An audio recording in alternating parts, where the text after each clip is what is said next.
The recipe called for a blender or food processor, but why would I use that when I've got this vintage beauty right here? So that's right, I am reconnecting with my roots and I am whisking by hand.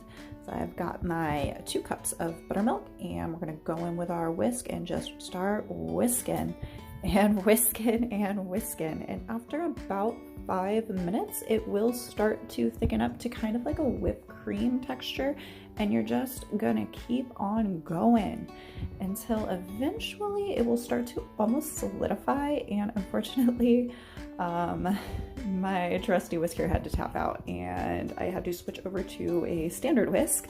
And I kind of see actually why in the olden days they would churn the butter, because once it gets this like lumpy consistency here, really all you can do is just mash it. And if you just keep mashing and keep going, it will eventually start to release the buttermilk. And you'll know that because it starts to get to like a wet texture, and then all of the sudden it gets really watery and you're left with these just little clumps of butter. And the whisk really worked out because it kind of just trapped them all inside and separated them out for me. And I was able to really easily remove them and kind of squish them out. So I'm squishing them out here into a bowl of ice water, and you really do want to use ice water because you want to keep the butter solid as you're working with it and keep it from melting and kind of disintegrating. So the colder the water, the better.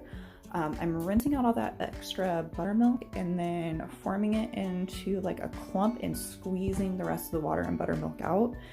You want to rinse it a couple of times and just really get all those little bits together and get all that excess buttermilk out of it. Once you've done that, you can go ahead and just roll it into a beautiful little ball of butter and pat it dry. For storage, I rolled mine up in parchment paper, which you can see me struggling with here to unwrap one-handed while I film myself.